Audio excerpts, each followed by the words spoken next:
everyone, welcome to my channel and welcome to a fresh new vlog. Thumbnail দেখে এতক্ষণে তোমরা বুঝে গেছো যে আজকে আমি চলে গিয়েছিলাম রানাঘাটের ফেমাস জায়গা চাপড়ায়।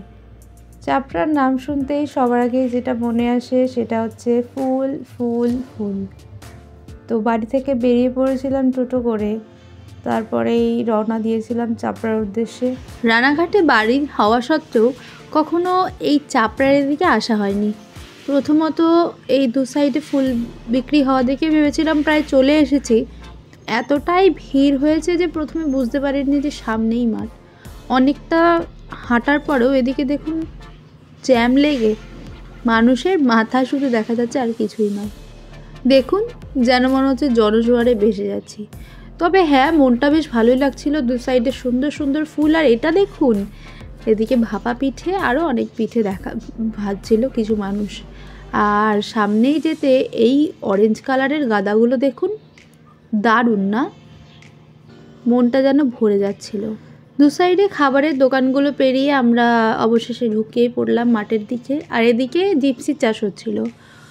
মজার বিষয় হচ্ছে আমি জানতাম না যে জিপসি আগে এখানে চাষ হয়। আমি জানতাম যে বাইরে থেকে হয়তো আমদানি করা হয়। পরে গিয়ে দেখলাম প্রচুর জিপসি, আর দেখে মনে হচ্ছিল যেন ঘাসের ওপরে তুষার পড়ে আছে, বরফ পড়ে। শুধুমাত্র যে রাস্তার ওপরেই ফুল বিক্রি হচ্ছিল তা নয়, মাঠের ভেতরেও প্রতিটা জায়গাতেই ফুল বিক্রি হচ্ছিল। আলের ওপর দিয়ে যেতে যেতেই হঠাৎ দেখলাম যে হলুদ কালারের এক ঝাউ গাছের মতন দেখতে একটা গাছ। তো চলে গেছিলাম ওর ভেতর দিয়ে, আর ভেবেছিলাম হয়তো ঝাউ গাছেরই কোনো ছোট জাত হবে, কিন্তু পরে বুঝতে পারলাম যে আমাদের এখানে ছোট ছোট একটা দুটো গোলাপ দিয়ে একটা বুকে তৈরি করে দেওয়া হয়, আর তার সাথেই এর দু একটা করে পাতা অ্যাটাচ করে দেওয়া হয়। এইগুলো ঠিক ওইগুলোরই চাষ। দেখে বেশ ভালো লাগছিল। আর সাধারণত আমি প্রথমে ভেবেছিলাম যে হলুদ কালারগুলো হয়তো শুকিয়ে গেছে বা পেকে গেছে পাতা, এমন হবে। পরে গিয়ে বুঝতে পারলাম একদমই নয়, আমি পুরোটাই ভুল, কারণ পাতাগুলো তখনও সতেজ। আর এতটাই ভালো লাগছিল। আর দেখুন আমিও একটা ছোট করে ভিডিও করে নিয়েছিলাম, বেশ ভালো লাগছিল জানেন।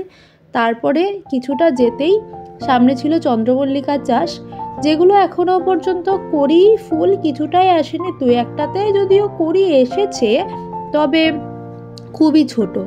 আর একটু যেতেই এখানে চন্দ্রমল্লিকা, যেগুলো হলুদ কালারের।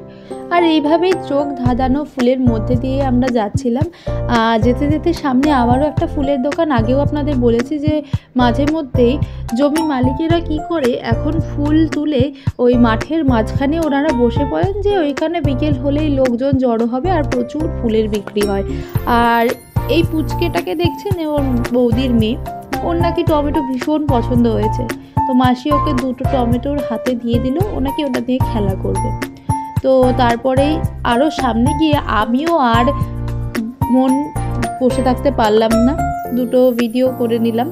দেখুন এই সাদা চন্দ্রমল্লিকাগুলোকে, মনে হচ্ছে যেন সাদা পদ্ম ফুলের চাষ, তাই না? এরপর মাসিকে আমি হাই বলাতে মনের আনন্দে হাই বলে দিয়েছে। সামনে কিছুটা এগোতেই দেখলাম মাও কোনো রকমভাবে পিছিয়ে নেই। দেখলাম মাসিও একটা ফুলের তোড়া পড়েছে মাথায়, আর মা নাকি ছবিও তুলে দিচ্ছে। দাঁড়ান তো আমিও একটু তুলে নিই। এই লাল ফুলগুলোকে দেখুন, এই ফুলগুলো আমার সব থেকে বেশি আকৃষ্ট হয়েছে আমি ফুলগুলোকে দেখে, মানে বলার বাইরে এত সুন্দর ফুল হয়েছে। সাদা চন্দ্রমল্লিকা তো আমাকে অলওয়েজ টানে, তারপরে এই রজনীগন্ধা স্টিক। এখন যদিও গাঁদার চাষটা বেশি, কারণ শীতটা অনেকটাই কমে আসছে। এখন গাঁদা ফুলটাকে স্টক করতে হবে, ওনারা স্টক করবেন, তো তাই জন্য এখন গাঁদার চাষটা অনেকটাই বেশি। এখানে কমলা কালারের গাঁদা রয়েছে, আর ওইদিকে হলুদ রঙেরও কিছু গাঁদা রয়েছে, যেগুলোকে ওনারা স্টক করবে বলে রেখেছেন। আর এদিকে দেখুন ওর নাকি সারা মাঠ হাঁটতে হাঁটতে পায়ে ব্যথা হয়ে গেছে বলে বসে পড়েছে। সামনে জনস্রোত দেখে ভাবলাম এটা আবার কি। সামনে দেখলাম আসলেই ওটা জনজোয়ার থাকার মতনই একটা জায়গা। সামনে লাল, তারপরে সাদা, তারপরে হলুদ, এরকম করতে করতে প্রচুর ফুলের সমাহার। আসলে বলুন কি জানেন, আসলে শীতের শেষ তো, তাই সব ফুলই প্রায় শেষ। এই দিকটায় শেডে কিছু ফুল চাষ হয়েছে, বেশ দারুণ লাগছে। তবে ভেতরে ফুল একটাও নেই, কারণ সবই নতুন চারা, হয়তো সব ফুল তুলেই নিয়েছে ওনারা। আর সরস্বতী পুজো তো সব ফুল ওদিকে উঠেই গেছে। সে যেই গাছগুলো ছিল তার পাশ দিয়ে আমরা হেঁটে যাচ্ছিলাম। তারপরে আমি আমার জেম্মাকে ফুল গুজে দিচ্ছিলাম। দেখো কত সুন্দর করে, আমি আমার জেম্মাকে অনেক ভালোবাসি, তাই জন্য একটুখানি জড়িয়ে ধরে নিলাম। তারপর আমার মনটা খুব খারাপ হচ্ছিলো, দিদি আমার একটা ফটো তুলে দেয় না, তাই জন্য দিদি এখানে অনেকগুলো ফটো তুলো। আর এই ফুলগুলোকে দেখো কি সুন্দর।